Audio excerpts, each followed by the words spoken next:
Napaaway si Ja Morant, the old Ja is back. Tinulak niya ang big man ng Atlanta Hawks. Masaya na ulit sa Grizzlies mga idol si Ja. Naloko na si LeBron James sa Lakers mga idol. May tirada sa kanya ang governor ng Purple and Gold. Mukhang bilang na ang araw ni LeBron sa Lakers.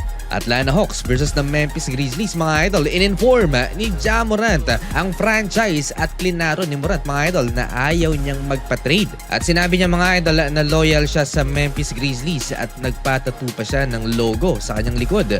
Papalapit na ang trade deadline at mukhang wala pang galaw ang Memphis Grizzlies sa trade. Well, sa laban na to sa first quarter, hindi nakapagtala ng field goal si Ja Morant. Only 2 points from the stripes. Lumamang ng 11 points ang Memphis Grizzlies sa opening frame pero nahabol yan ng Atlanta Hawks at nakalamang pa ang visiting team. Jaren Jackson Jr. takes over the game for the Memphis Grizzlies habang may 7 points naman si Luke Kennard for the Hawks, 32-31 and the first quarter. With his first field goal, sinayawan ni Ja Morant ang kanyang defender. For the first time tonight for Atlanta. Morant dancing on the dribble, fade away, yes! Ito naman ang malupit na highlight sa second quarter mga idol, courtesy of GG Jackson. Coward. GG regaining his balance for two. Hot hands, Luke Kennard mga idol, perfect shooting 6 out of 6 from the field for 3-pointers off the bench. Under 8 minutes ng second quarter, lumabas ang old Ja Morant nang ma-high blood siya kay Mohamed Gay. Bagsak si Ja Morant sa play na to mga idol nang sabayan siya ng big man ng Atlanta Hawks agawan sa bola. Dito mga idol, nagalit si Ja Morant dahil walang tawag mula sa official at ang nangyari, jump ball. Dito biglang tumayo si Ja Morant at tinulak ang player na yon ng Atlanta Hawks. Hinawakan sa damit si Ja Morant na para bang mananapak itong player ng Atlanta Hawks. Napikon mga idol, double technical for Ja Morant and Mohamed Gay. Jump ball, panalo si Ja Morant. One-on-one situation, nag-ISO si Morant mga idol. Crossover, walang tumulong. Nakapag-draw ng foul si Morant. 2 free throws. Solid ng performance ni Jalen Johnson sa first half mga idol.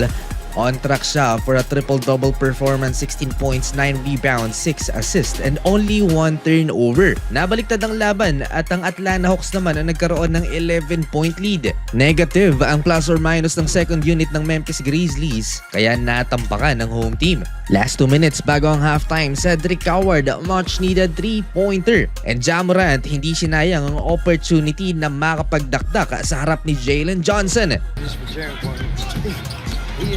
Morant.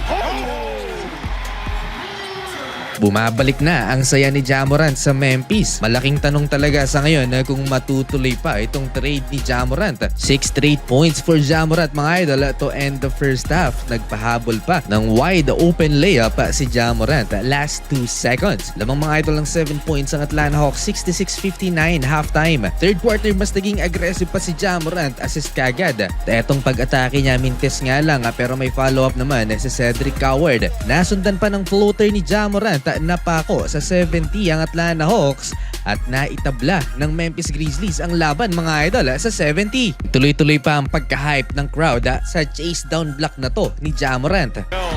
Dyson Daniels, Morant goes for the ball. Easy dunk na, nahabol pa ni Ja. Sa field goal ni GG Jackson, nakalamang na ulit ang Memphis Grizzlies, 76-75. May sagot naman ng Atlanta Hawks, makailang beses pang tumabla lamang ang laban. Papatapos mga idol ang third quarter na itabla ulit ni CJ McCollum sa 93 ang talaan. Pero and again, Ja Morant, last 2 seconds, take the lead again, 95-94. Start of fourth quarter, maganda pa ang simula sa offense ng Memphis Grizzlies pero masyadong naging sloppy sa depensa naman ang home team kaya nakahabol ang Atlanta Hawks at muli na naman nilang nakuha ang lamang. Back-to-back triples for Atlanta Hawks. Wala yata sa scouting report ng Memphis Grizzlies itong si Christian Coloco. Ayaw nilang bantayan, 108-105 in favor of the Hawks. First 3-pointer ni Ja Morant for the lead. Nice screen by Jock Landale. Back-to-back 20-point game for Ja Morant. Onyeka Okongwu for the lead, 3-point basket. At nasundan pa ng tres din ni Nickeil Alexander-Walker, 4-point Hawks lead. Crunch time, Ja Morant with another big block kay Dyson Daniels na naman. Another block.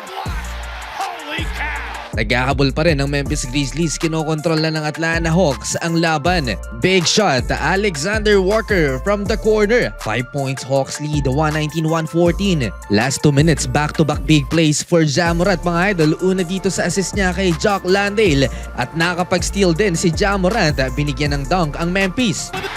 Morant for two.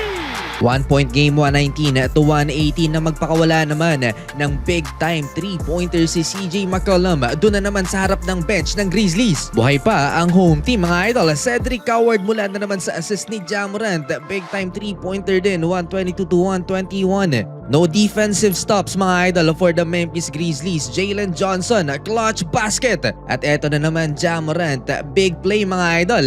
And one sana pero hindi niya naipasok yung layup na yun. Wide open sana. Late contest ng Hawks. Na pressure pa mga idol sa free throw line at naimintis niya yung isa. 30 seconds left, nagmintis mga idol ang potential dagger shot si Jalen Johnson. Chance to take the win. Ja Morant mga idol, 3-point attempt, hindi pumasok. Sayang yun. Panalo ang Atlanta sa likod ng monster game ni Jalen Johnson. 32 points, 15 rebounds, 8 assists.